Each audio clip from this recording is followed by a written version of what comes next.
Hello, Baddies. Hello, everybody. How's everybody doing this evening? I hope well. How are you doing, Jasmine? My special guest. If you can't be on the live, Mom, you gotta turn the live off. Is your special guest being special this evening? We're gonna get it. We'll give it a minute. Did you already say it's Friday's Eve? I just look forward to you saying that every week. I know. It's Friday's Eve, everybody. We are in a month of gratefulness and thankfulness. It is November. We had a busy month last month. I think we talked about it a little bit at our last Baddies Talk Back, but I think it really hit us once we had got after Halloween. We were just like, okay, it was a busy month. Yeah, and we sent the newsletter, working on the newsletter last night. I said, we hit October hard and then November hit us hard. Mm-hmm. Yeah. We are trying to bounce back from a very busy month and then also from some loss in our community, personally and professionally. So give us a little bit of grace as we catch up, but we're really thankful that tonight we are doing our first Baddies Talk Back with our co-survivors and caregivers. And it's interesting, Marissa, is that I was writing that email last night and I realized this is really our first full year in business. I feel like people probably think we've been doing this a little longer. It probably feels like we've been doing this longer, but this is really our first full year. And so we're planning out next year a little further in advance, but tonight we have some people that were able, and they're all Baddie ambassadors, yes, that were able to come tonight, and they're going to talk about how breast cancer changed the dynamics of their relationships, and also share some tips and tricks for our Baddie parents, partners, and Baddie babies. Mm-hmm. And just celebrating our caregivers, our co-survivors, because we know that a part of this diagnosis, you are a part of it too. And so we want to hear from your perspective. We always hear from the perspective of breast cancer survivors / thrivers. And so we just want to hear from the people who are behind the scenes, helping them through their journey. So yeah, I'm excited. So I'm going to introduce my mom. My mom is on here with me tonight. Hey, Mama Penny. This is my mom, Penny. She is my closest co-survivor, and she was my caregiver when I was diagnosed with breast cancer at 26. So she's going to be our first co-survivor of the evening. And now we're going to go ahead and introduce the rest of our guests for tonight. Yeah, so our next guest is also she's a Baddie ambassador. Her name is Kanine Lewis. Kanine is an undergraduate and a graduate admissions counselor, graduate student, and divorced single mother of one, her daughter Callista. She was diagnosed with invasive ductal carcinoma, stage 3, in January of 2019, and she is joined tonight by her daughter Callista. So let's go on ahead and welcome them in. Hello. Hey, girl, hey. How y'all doing? Good. How are you? Hi, Well, you'll need to unmute your mic. I'm sorry. Hi, everybody. I put this note at the top of our show notes. We forget to introduce ourselves every single time. I'll let you go first. Let's go back, guys. Hello. Welcome to Baddies Talk Back. My name is Jasmine. I am the co-founder for The Rest of Us. Marissa is my work wife. We've been doing For the Rest of Us for the last year and a half, and it is the first inclusive community for all women of color affected by breast cancer. And this is our monthly girl chat, where we just get together and kind of vibe with each other and have great conversations and just remind each other that we're not alone in all of this. So yes. Right. Our introduction. And of course, Jasmine is a breast cancer survivor / thriver. I am also a breast cancer survivor / thriver. I was diagnosed at the age of 35. And then Jasmine, you were diagnosed at the age of 26, correct? Yes. Yeah. So we have passion behind this work. We're not just doing this for fun. We both have been on this journey as well. And so we understand what it's like. Absolutely. So really For the Rest of Us, kind of a for us by us kind of initiative, basically. Mm-hmm. All right. So I will introduce our next guest. We have Miranda Grizzles. She is a resourceful DIYer, stay-at-home mom of 5, and wife of 18 years to her best friend. She is one of our founding breast cancer baddies and the author of our most viewed blog, My Broken Vagina, where she talks about the challenges of sex and intimacy after breast cancer. She is joined tonight with her awesome husband, Joseph. Let's welcome them to the screen. Woo, woo, woo, woo. Hello. I wonder how it feels every time that we introduce your wife and we're like, and she has our best blog, which is I always think about you every single time. I'm just like, man, I wonder where. Oh, we should talk about that. We should talk about that tonight. This is it's really interesting. Well, we'll dive in later. Next. So our next guest is Monisha Parker. She is a married mother of 3 who was diagnosed with stage 2B breast cancer at the age of 28. She started her blog, Purpose Painted Pink, to share her experience and offer encouragement and hope to others. Her diagnosis also inspired her to pen a children's book entitled What's Going On with Mommy, which helps explain a breast cancer diagnosis to children. She enjoys spending time with her family and traveling, and she is joined tonight by her mother, Sylvia. So let's go ahead and welcome them onto the screen. Hey, ladies. Hi. That we did not say welcome to the stage this time. We've been doing great. Yeah. One day, fingers crossed, we will be saying welcome to the stage. Oh, yes, right. We're going to speak that. Yes. Wait a minute. So, and last but not least, we have Natalie Green. She is also one of our OG baddies. She is a Latina metastatic breast cancer baddie. She was initially diagnosed in 2017 and was diagnosed metastatic in 2019. She lives in Salt Lake City, Utah with her hubby, William, who is joining her tonight, and her 3 and 4-year-old. She has a passion for public service, advocacy, and the breast cancer community. She's a typical Gemini with many passions, and she loves to cook, the outdoors, movie books, and family. Let's welcome Natalia and welcome to the screen. Hello. Hey. Hey there. Would you prefer Danny? Yeah, it's my middle name. I go by Danny. Okay, it's cool. All right, guys. So this is like our largest Baddies Talk Back that we've done. And I think tonight is going to be special. For one, we are in November. This is like the designated month for gratitude, right? For thankfulness. But we should be thankful all year long. And I think for many of us, there's a lot of things that we don't say as we're going through our journey. And I was on a work call today, and we were talking about a project that we had started right before the pandemic. And someone made the comment, that was the last volunteer event. And, it was very profound to me later to realize how many times do we do the last thing and we never realize it. This is the last hug. This is the last conversation. This is the last so many things. And we can take that for granted a little bit. So I think tonight is really holding a special space for the people that helped us through one of the toughest times in our lives.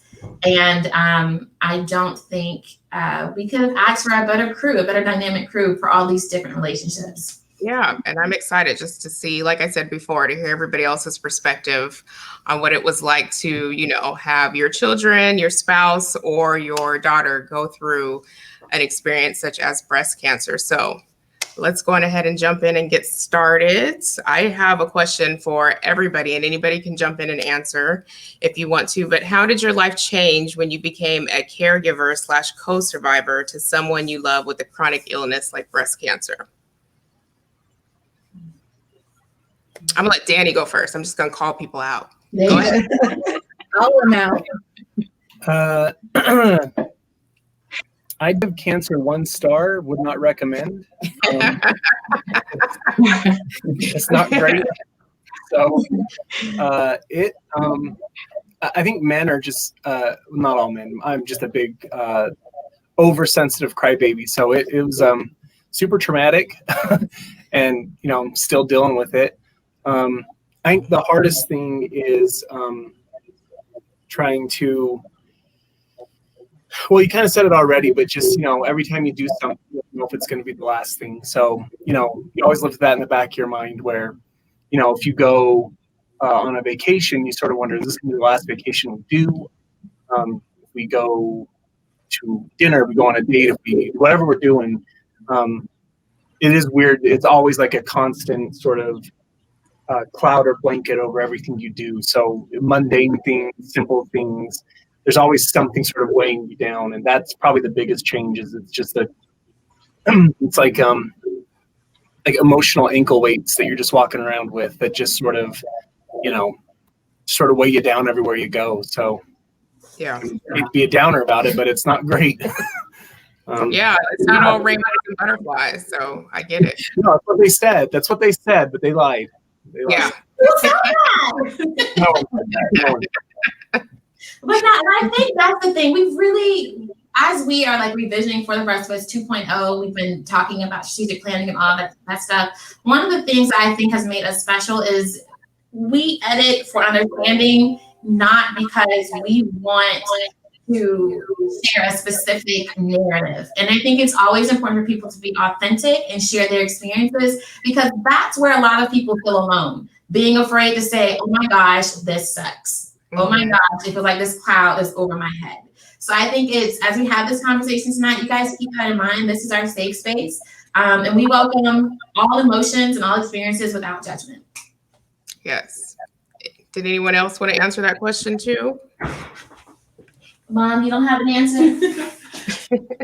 I kind of had it from both ends because my mom is metastatic and I'm dealing with that. And then watching my daughter go through that, especially at such a young age, was, it was hard. Mm-hmm. I think I felt a lot of guilt because breast cancer runs in our family. And I always thought that I would be the one to get it, but it skipped me. I got my daughter. I dealt with a lot of guilt in watching her go through that. And now watching my mom is really hard. I can relate to what Danny said as far as like wondering if it's going to be the last, it's really hard. Yeah, I wondered that about my dad too, because my dad helped take care of me a lot.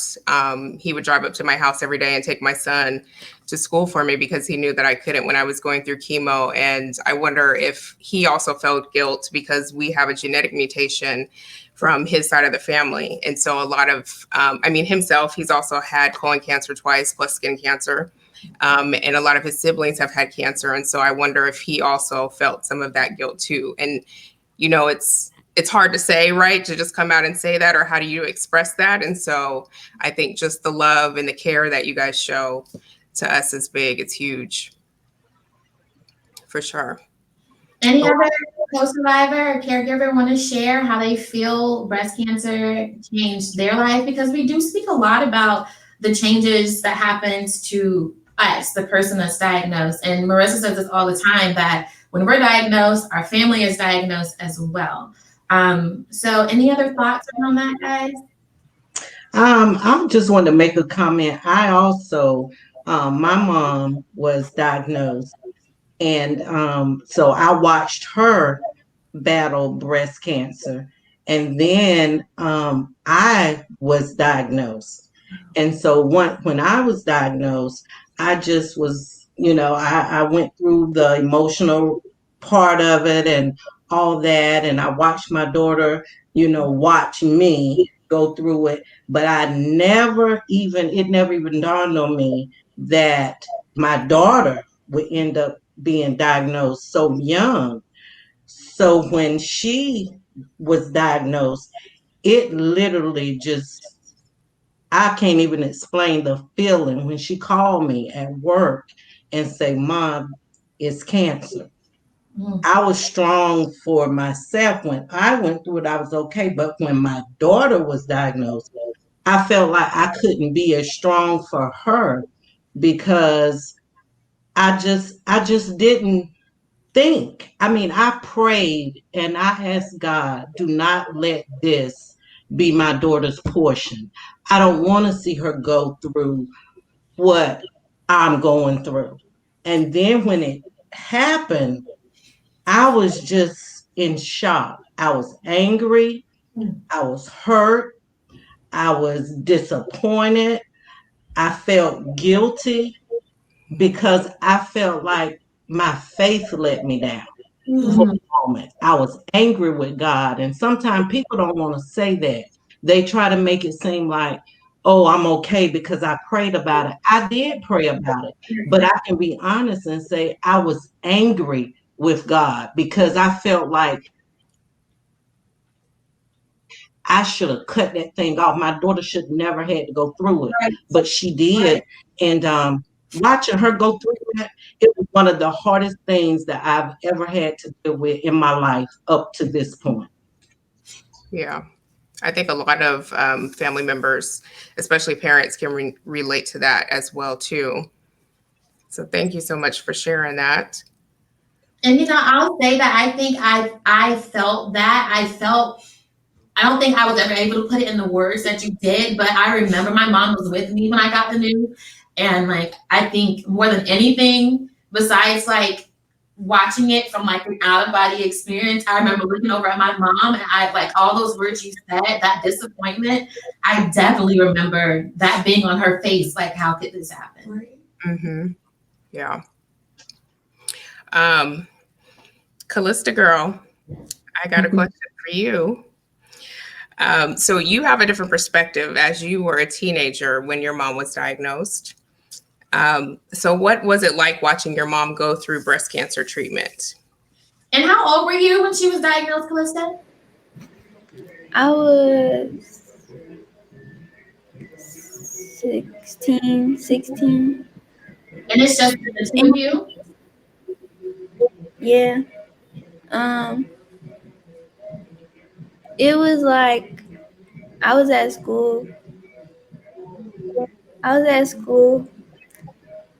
And my mom, she was saying like, like we have to stay positive. I was staying positive, and then I knew that she had it when they called me to the front, because I'm like, why would they call me to the front? And so I already knew, and I was scared. And you and your mom are pretty close, right? So she kind of talked to you about everything Yeah. beforehand and then just to kind of prepare you.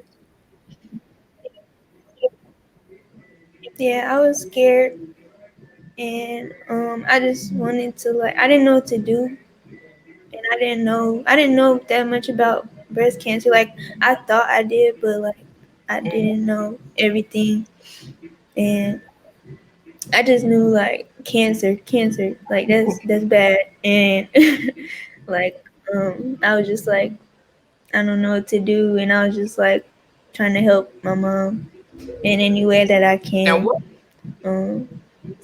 And would you tell yeah. other kids whose parents are diagnosed or they're going through this journey with their parents, whether, even if it's just breast cancer or any type of, chronic illness like this, like what helped you get through or what advice would you give them?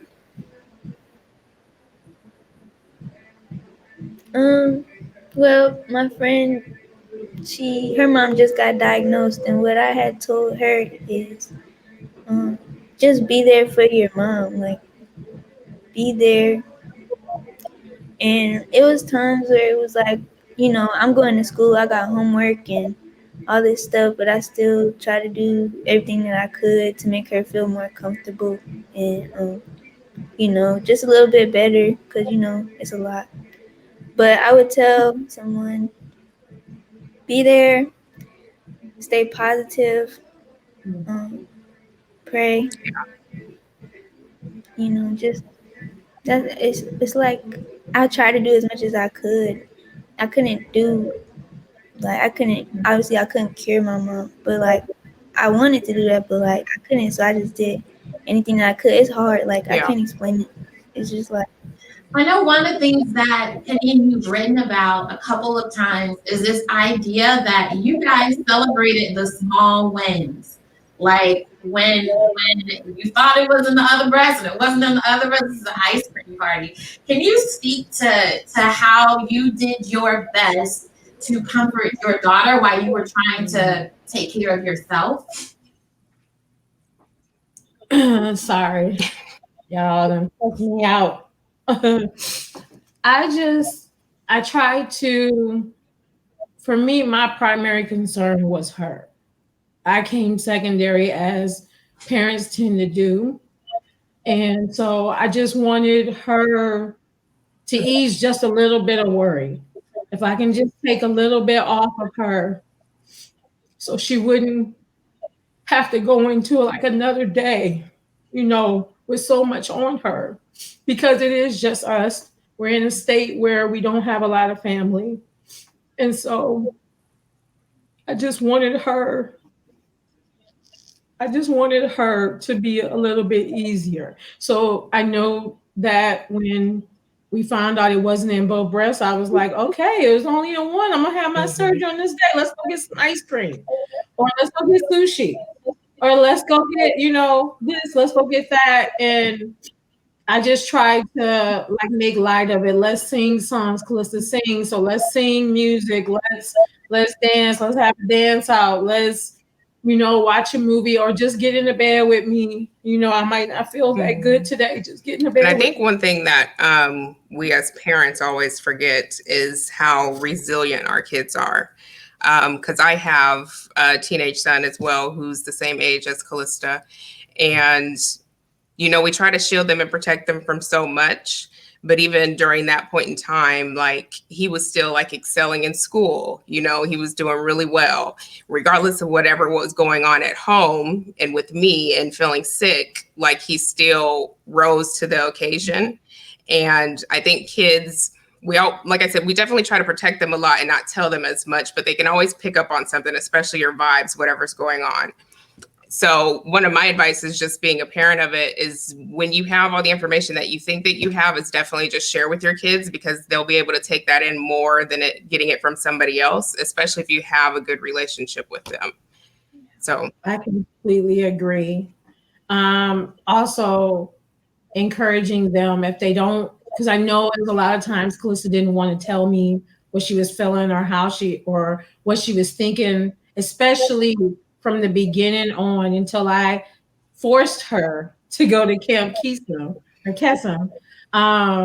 And she went there, and I just knew once she went there, it would be okay. And I just prayed, like, let her have a good experience, let her talk to other people, let her learn more and all of that. And just in that 6-7 days that she was gone, when I came to pick her up, the first thing she got in the car is she was just talking about, how much it helped her.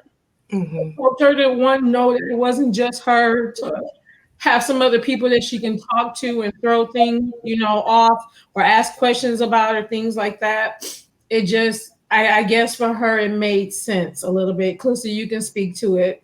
What would you say about Camp Kesem?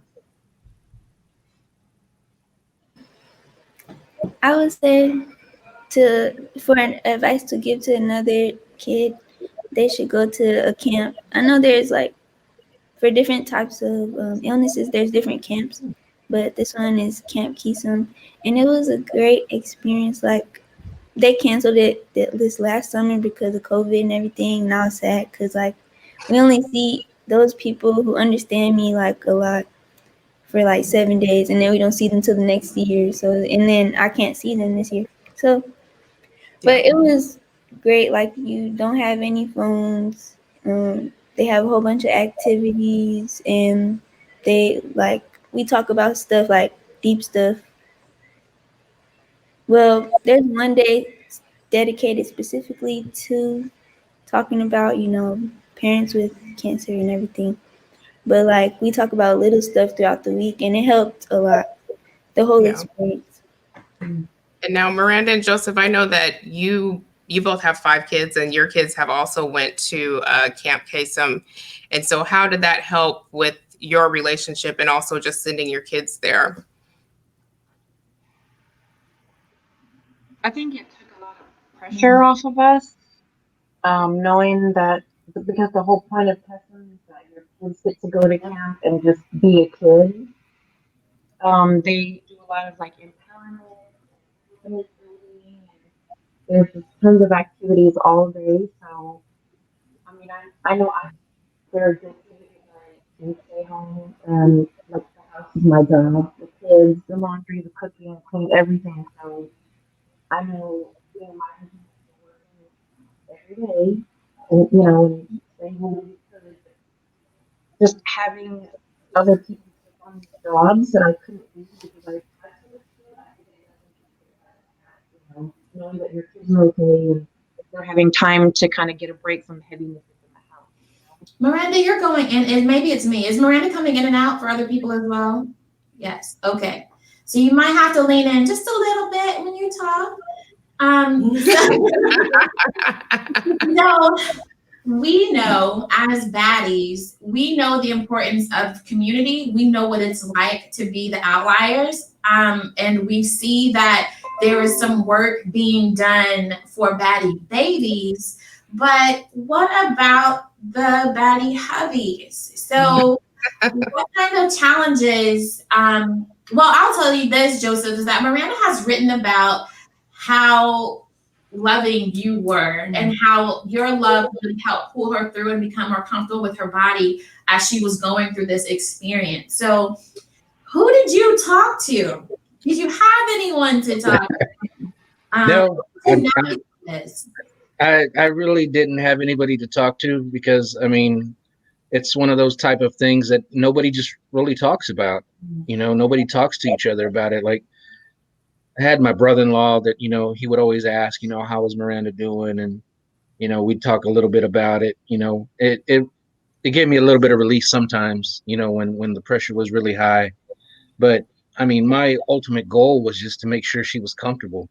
Like I did whatever I could to make sure she was okay. Cause I mean, I've always been the, kind of guy that, I want to fix it. If it's wrong, if it's bad, I want to fix it no matter what. And I do, for the most part, but something like this, it was just like, I couldn't fix it. So the next best thing was to be there as much as I could for her. The one thing I did end up doing to kind of release, I guess, my stress was going to the gym at the time. I'd never been in the gym.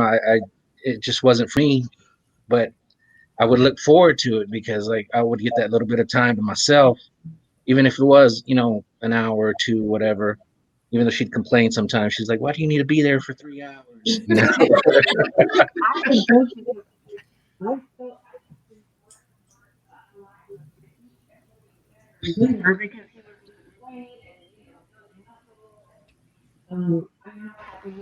Really sweet. I kind of joke about it. Miranda, it's really weird. We heard Joseph perfectly. And then when you started talking, it was. Let's try this one. My bad, y'all. Is that better? Yes. Okay. Let's go. Take two. We used to joke I used to joke with him because I felt like I was getting worse and worse, physically, and he was getting better and better because he was going to the gym, and losing weight and building muscle. And I mean, I'm glad he had that release. But one of the things that he did, actually, we were just talking about this I had just had my second AC treatment right before Thanksgiving, and I did not want to shave my head. I was scared, and it was coming out in clumps, and he was like, "Let's shave it. Like, let's do it." It was Thanksgiving Day. My mother-in-law was here, and we went into the bathroom, and I gave you a mohawk first.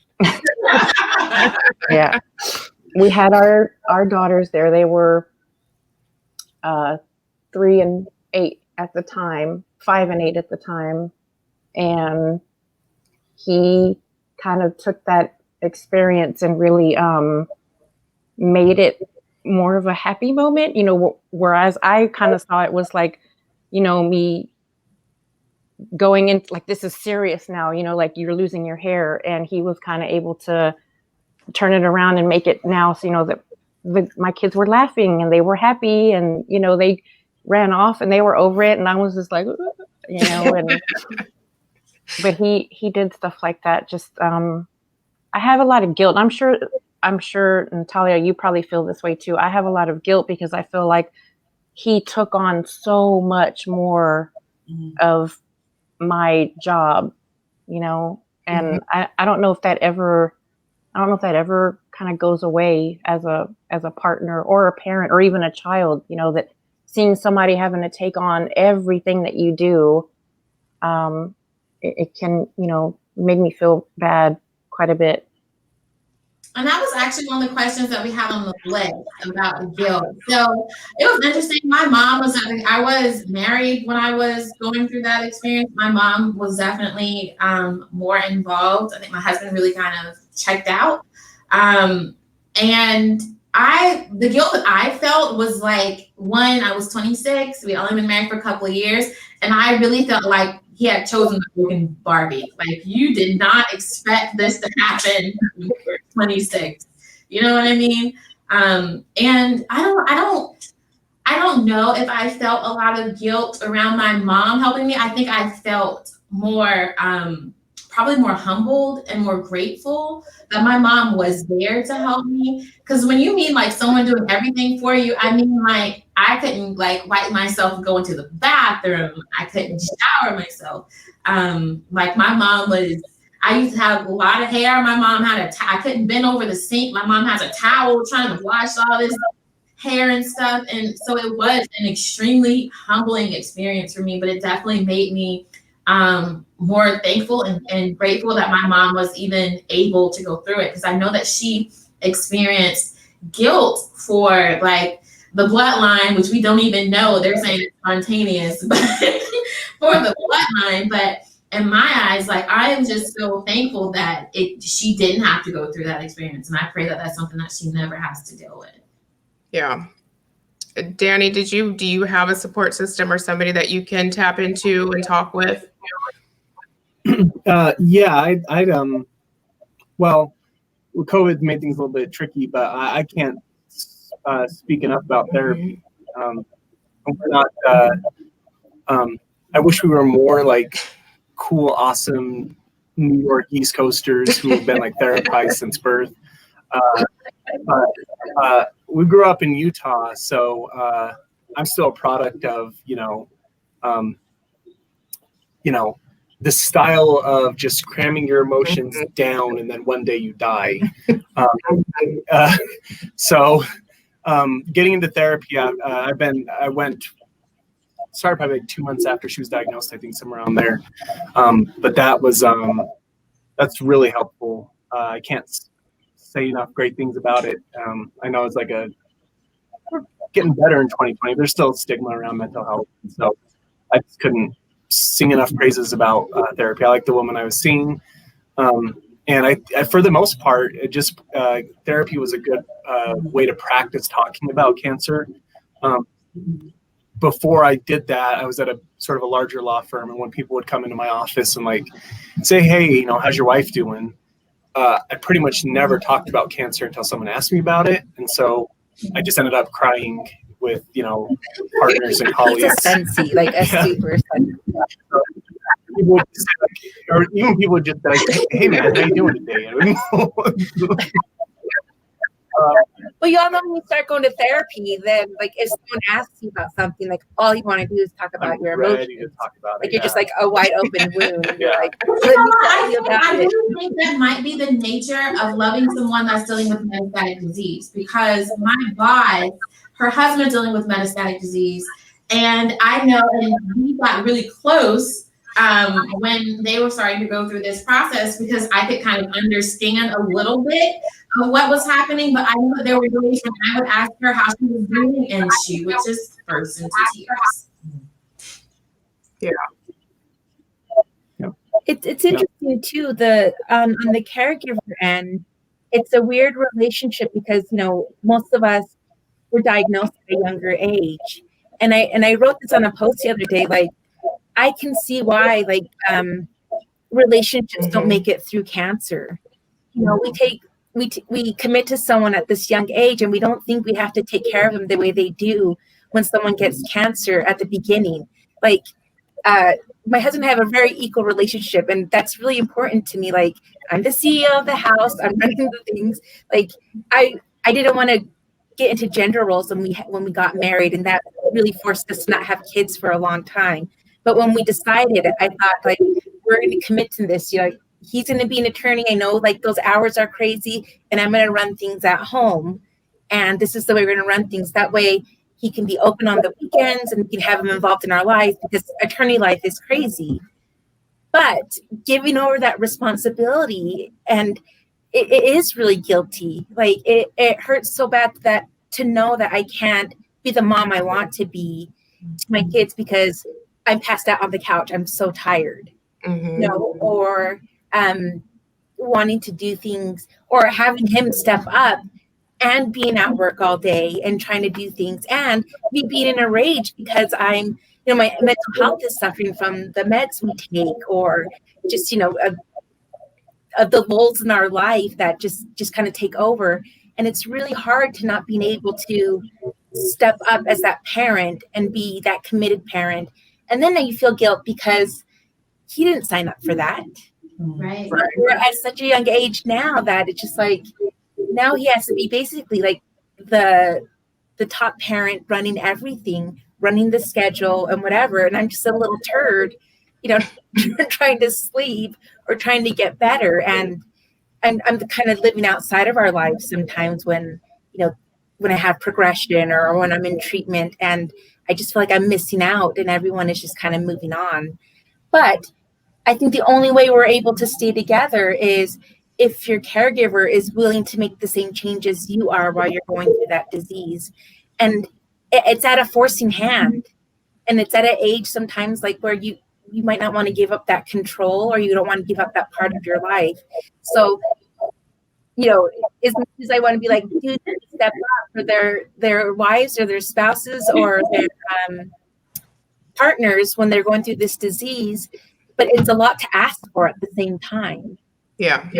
Like, I can't blame anyone that checks out. My brother passed away of cancer 6 years ago, and you know, even their dynamic changed during the cancer, and you can see like just how it affects a relationship, and it's just not fair for anyone. So I can't praise my husband enough. You know, I love him more than anything. I love him more than my kids. Like, I know it's a weird thing to say, but you know, he and I are just like, we're a team.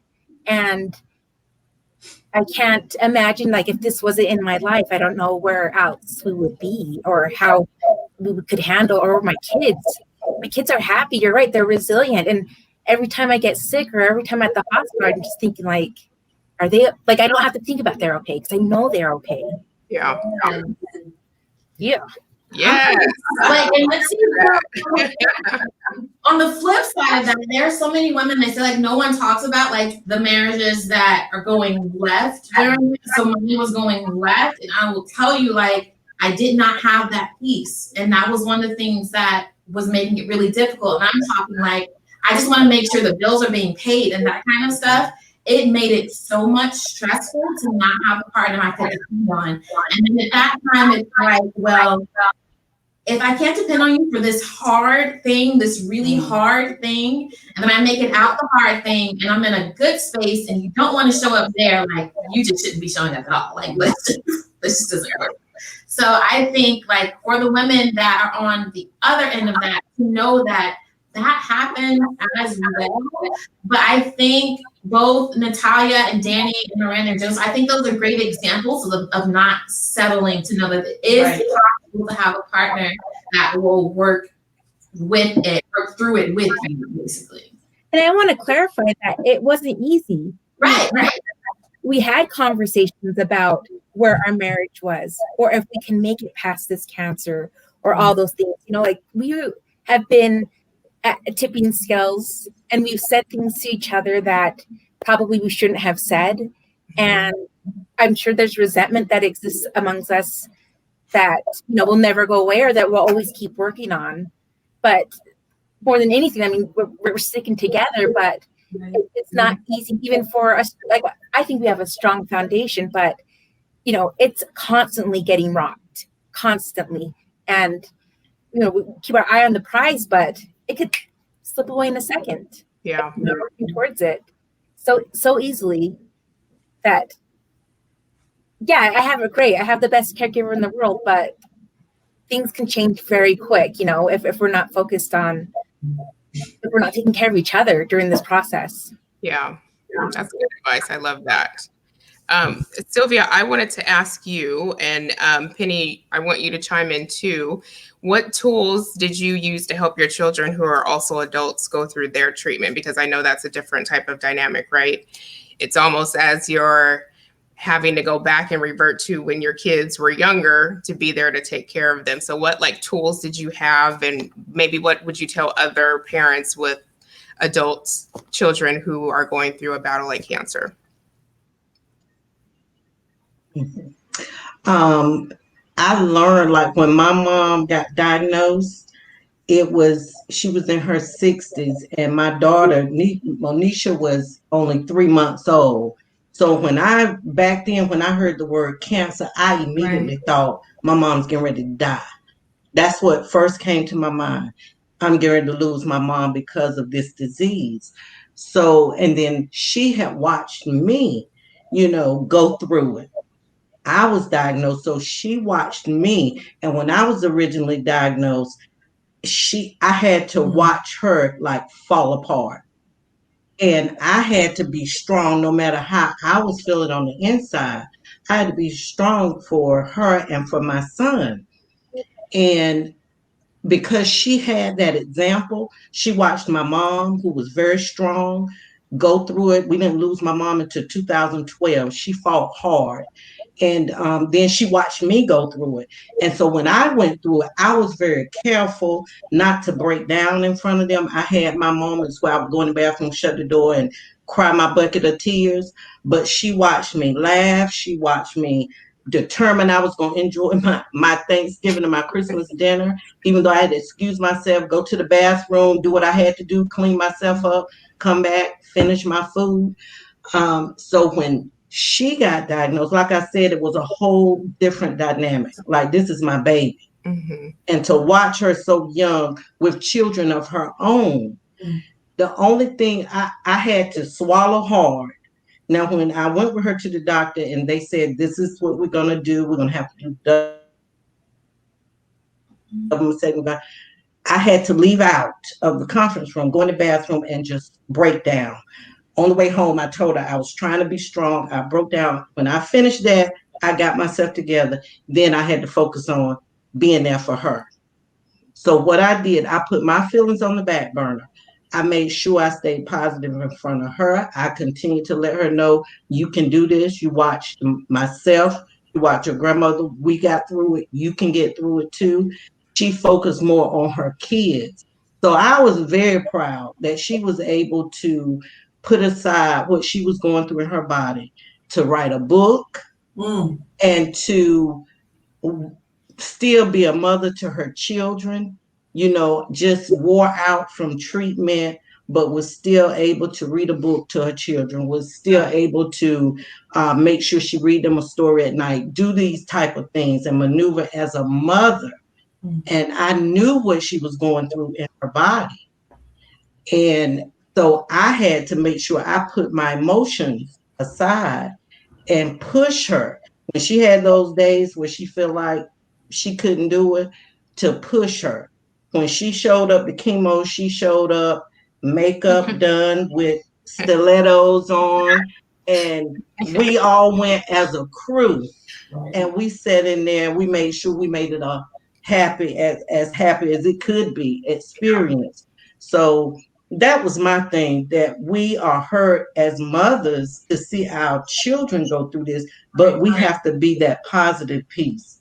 We can't have that pity party, because I felt like if I would have flipped and just been all the time, whoa, I just, it would have made a total difference on how she went through it. Mm-hmm. I just want to know how you went through it with makeup and stilettos, so I'm like, man. Every single time, I'm telling you, I was sick of it because I looked like I was going through it, going to chemo with my wig sideways and you know, I just looking, and she walks up in there like she walking through the runway. Even the receptionist would always say, you know, we were looking forward to you coming. We want to see what you're going to be wearing today. So I love it. Penny, did you want to chime in too? Prayer. Girl, when I tell you I tapped into faith like never before. Yeah. Prayer.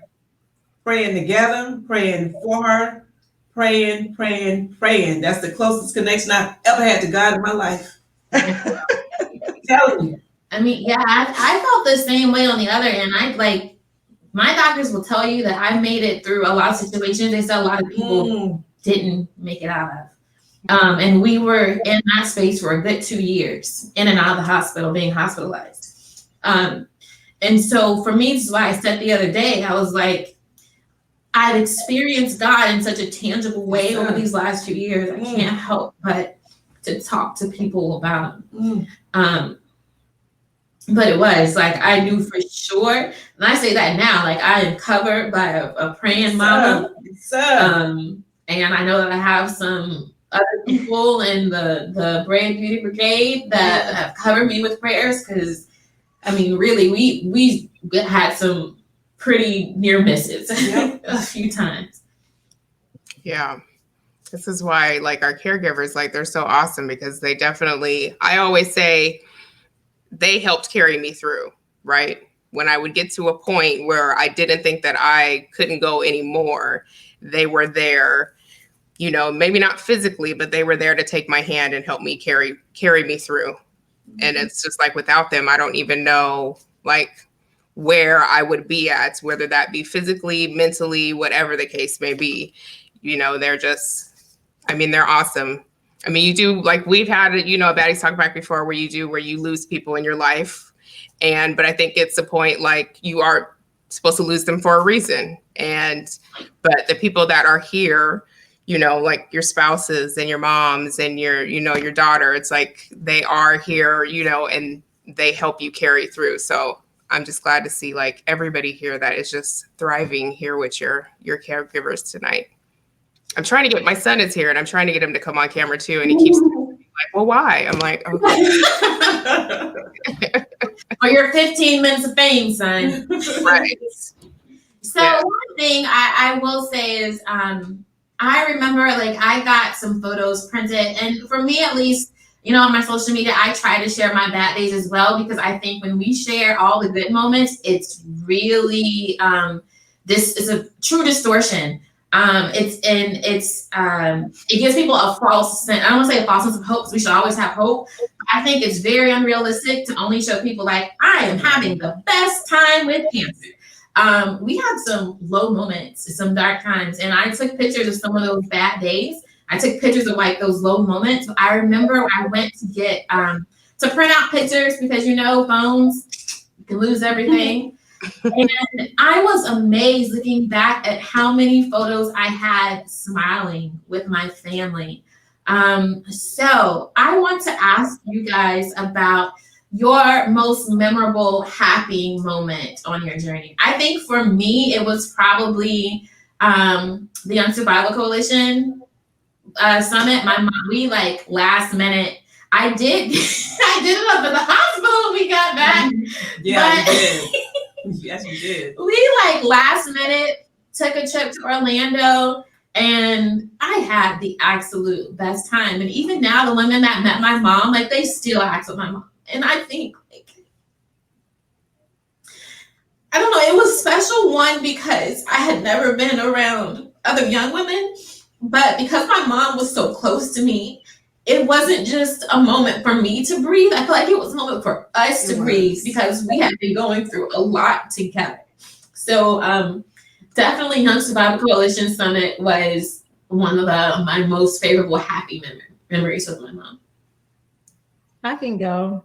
My moment with my Lista was when it was actually literally a year from right now. We were on my celebration cruise after I had finished everything. with 45 family members and friends. And I just remember when we were sitting, I think we were in Mexico and we in Progreso, and we were sitting on the beach, and she was playing with my nieces, and my sister was there, my cousins was there, and I was just like I made it. I didn't, when I booked it, I did not think I would make it. I hoped I would make it. I prayed I would make it. And that was probably like the most, that and her graduation from high school. Those two ones top, because when I got diagnosed, I said, Lord, just let me, I can't die while she in high school. Let me get her through. Let me get her off to college. And I said, if you can do that, then whatever. I'm at peace with it. And so to see her graduate, although COVID tried to ruin it, she still was able to walk in July, and she sung, and I was there. So those two moments for me, I don't know if it's the same for her, but those are the two moments for me that I'm thankful for. It's funny though, like the bargaining that we do with, God, or, whatever your faith may be. I remember Sire was, he was 13 when I was diagnosed. And so 8th grade, getting ready to go into high school the following, in a couple of months. And I remember he was applying to this prestigious private school up here in Seattle. And I remember praying to God one night and just saying, okay, so if you let him get into this school that I really want him to get into, because I know it'll help direct his path, you can go on ahead and make me lose all my hair. Like, I'll be okay with that. I'm right. But it's crazy just to think, right? But I was like, I'll be okay with it. Like, I'll lose all my hair. But if he gets into this school, then that's it. And then I remember him getting the letter in the mail saying that, he got accepted into the school. And then a couple of days later, I lost my hair, which is crazy, right? But it's just the bargaining that we do for those type of things, especially for the people that we love, because we always want to make sure that they're taken care of. Even though we are the ones who are sick, we just always want to make sure that they're going to be okay too, because it comes back into that other thing of like Miranda and Natalia, what you both said, it's like that guilt, right? You have that guilt that's going. And so you just want to make sure that they're going to be repaid tenfold for whatever they have to do to help you. Exactly. That guilt. That's exactly what it is. And then you bargain. It like goes in a cycle. Calista, do you have a favorite memory of your mom from her cancer journey?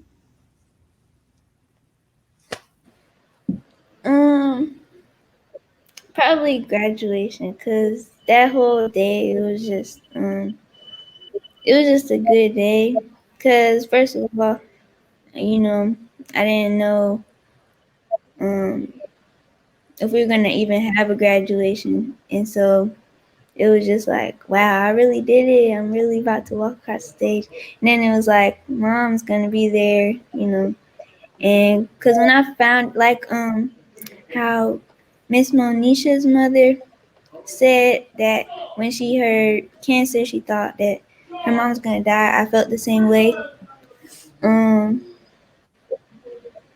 So yeah, it was just a good moment, because I also got to sing, and it was just a good moment. Like that's still one of my favorite moments of my life right now. Like I still look back. I was thinking about it the other day. I was like, that was a great day. And then another moment would have to be when she dropped me off for college or whatever, and we had a good day that day. We were just talking and stuff. So yeah, because I didn't know she was gonna be able to be here, so it was good. Natalia and Manny, how about you guys? When Natalia, when she first did her full intravenous chemo cocktail, I guess I didn't realize how down to the day it is. It's like pretty much on day 14 after you start, give or take an hour. I mean, your hair comes out. That's how it works. And so this would have been around Thanksgiving too, right? Yeah. November 2017. Around My the cancer holidays. always I pops don't up know like what that during. is because I was New Year's. Like I was December 3rd, and I was like, next year's gonna be rough. Mine was around right after Christmas. Wow. Whatever it is, but we had a similar thing. We had our nieces, like our extended family on her side, our nieces do a lot of the heavy lifting for childcare, pretty much everything. You know, they help us do yard work and clean the house, and they're super awesome. So they came over for like celebratory head shaving, which is, you know, and again, forgive me, I'm so bad at names and everything, but whoever said it was sort of an experience. Miranda. Yeah, Miranda, thank you. Yeah, it was very similar to that experience where, you know, a couple of some bits were coming out. So, you know, let's just preempt it. And so we had all our nieces over, and they all sort of took turns. Like you had hair that was like down to. I've had long hair my entire life. Yeah. And I was less scared about losing my hair. I actually found it really liberating because I was just, you know, hair growing up was always a thing for me because I never took care of it. I never knew like what to do with it. And I was kind of excited, like this, I can do it in my head. Yeah. So. Yeah. And so we had all our nieces over, and they all sort of, I mean, part of it was just a novelty of being able to hold like a razor and just like, but you know, they did, you know, that they ranged from like maybe 9 to 15, 16. So, you know, they gave her a cool mullet at first, and then it started, you know, but it was fun for everyone was there. We were all in it together. And, you know, we took some videos and pictures, and I'm glad that our nieces were there because they, you know, they've done a lot of the heavy lifting for some of the help with us. So it was really great. Yeah. Another thing so my sister has 7 kids, and I know, and they're all amazing kids. Like caregiving doesn't extend just to the person that, you know, that you're just your mom or your spouse. Like my team is solid, and they couldn't come through for me enough. And I'm blown away with the generosity like these like kids have for my family. They are amazing. Anyways, this summer, Dear Jack gifted us the Dear Jack Foundation gifted us a trip to Lake Powell here in Utah, and I took them with us because, you know, having 7 kids, my sister and her husband work really, really hard, but it's not easy to like vacation and do things. I just wanted to do something really special for them, and there's no way we can repay them for the sacrifice, the time, the generosity, and like the love they give to us. And it was so nice just to be not in my house where we're not where they're not like have a ton of responsibility, and to let loose and like give them a time where we can just be together and just like make a memory. Because I feel like cancer life, you know, it's doctor appointments, it's all of these things that just make your life go quicker. And sitting down and enjoying them. And when I was there, I kept thinking like, wow, I'm so grateful that we can just have this second to make a memory, you know, and where my kids are, I can see my kids being happy and loved by the people who are going to survive me, and just feel like, wow, this is going to be okay, even if I'm not around forever, you know. And then the reality is I'm not going to be, but it just gave me such peace in my heart to know that my kids will always be loved, whether I'm around or not. And it meant everything to me. So probably because it was most recent, but that's probably one of my favorite moments of just being around my sister and being around her kids and just letting them enjoy themselves, you know, because it's so hard to find those pieces of joy when you're just trying to survive every day sometimes. So that was really, really special. You all should sign up for Dear Jack. They're a great organization. Look at their website, put your applications in. They do a lot of great work. So we'll have to post it in our stories for people because they're on Instagram, right? Yeah. I don't even know how I came across them, but I just like, oh, I'll just sign up. You know, one night I was awake and they chose us, and I was like, holy cow. I've never won anything from the radio before, like so it was really remarkable, and it was great, and it was just a really good time. So I'm so thankful that it happened. Yeah. I love it. Manisha and Sylvia, are you guys going to share a memory?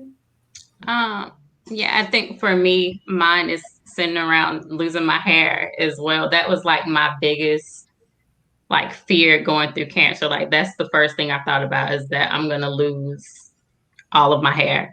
And I wore my hair braided up under a wig forever. Like even when I felt it coming out, if I would lift my wig cap and I could pull my hair, I would just put it back on. Like that was like my biggest, like I did not want to look in the mirror and see myself with no hair. And like my mom was saying, she had already been diagnosed. She was on the other side. Her hair was back. And one day after church, she was like, I'm just going to shave all mine off too. And we went to, her friend was a barber, and she sat in the chair and shaved it all off. And I came back and I went ahead and shaved the rest of mine off, and we took pictures that day, and we have like so many pictures together, and that's still like our favorite pictures of me and my mom. So that was a memorable moment for me. Miranda and Joseph, what about you? You might have to give him the mic if he talks. I think my favorite moment that I can remember, I guess, just the last treatment, watching the last of this poison go into my wife, and, the way it wrecked her and just tore her apart, just kind of seeing that as kind of like a finish line almost, of that, point in where we were. I knew it's still, there was still more to go. I knew there was still more, like radiation and everything else that came along with it, but just knowing that she wouldn't have to put that stuff in her body anymore, and it's hard to describe, I guess. But I try to deal with it the best I could, like I didn't really have anybody to talk to about all this stuff, and because I just feel like I needed to be strong for my wife, I had to be there for her no matter what. But yeah, just just watching those last drops of chemo, just being done, and the machine beeping, and everyone just happy, and all the support, all the friends we had there with us, and it was that. I think that was my favorite moment. I mean, not my favorite moment, but like, my most memorable moment of everything. Because like looking back on it now, it all kind of seems like just a blur, like you don't, I'll remember a random detail here or there, but it's just like, I just wanted to make sure I was there for her,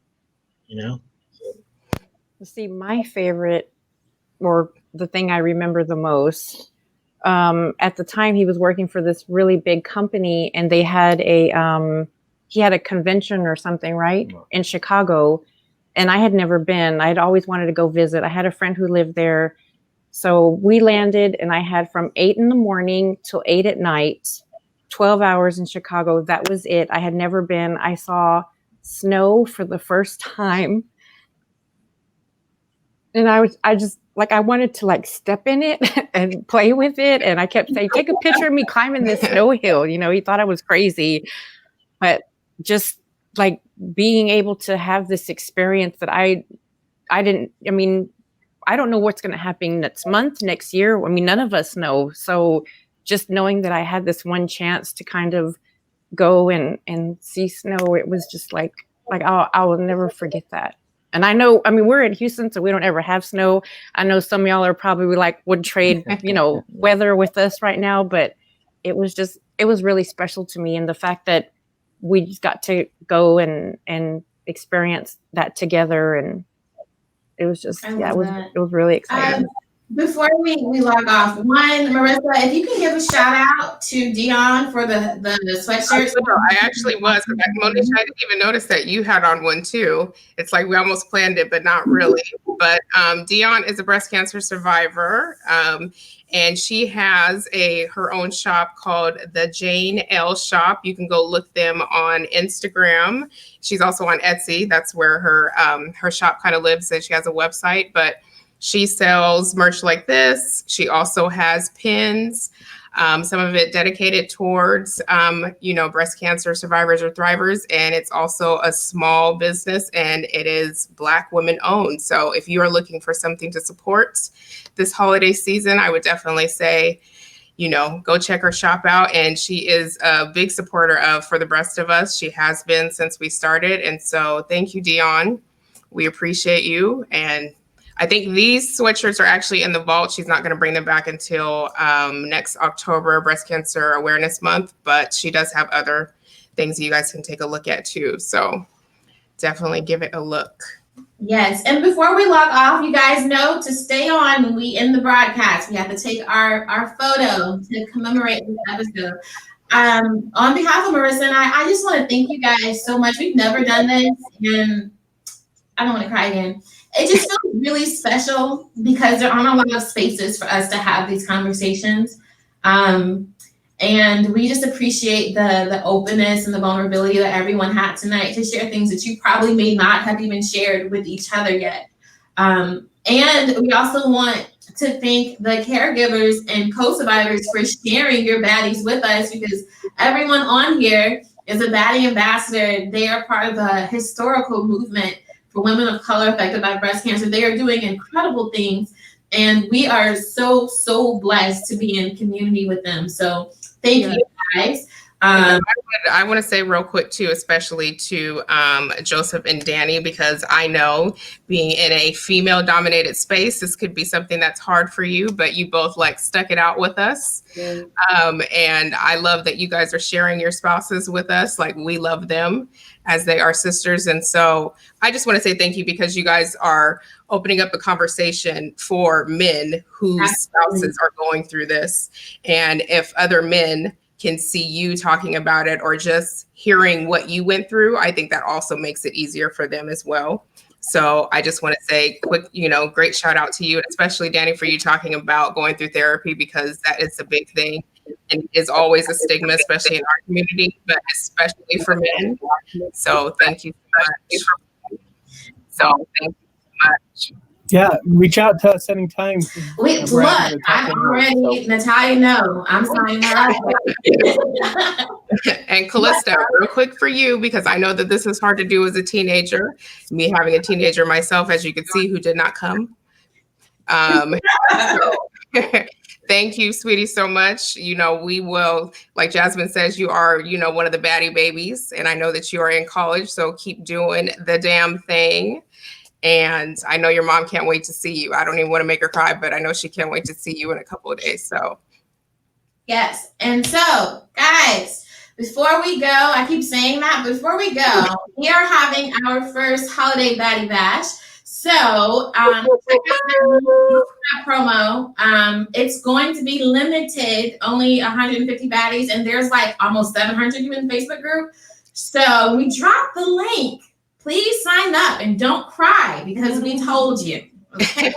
We're having DJ, party, and everything. Yes. So with that being said, guys, thank you again so much for joining us. If you're on screen, hang tight so we can take our photo, and we'll see you guys next month. Bye. Have a good night. Have a happy Thanksgiving, everybody.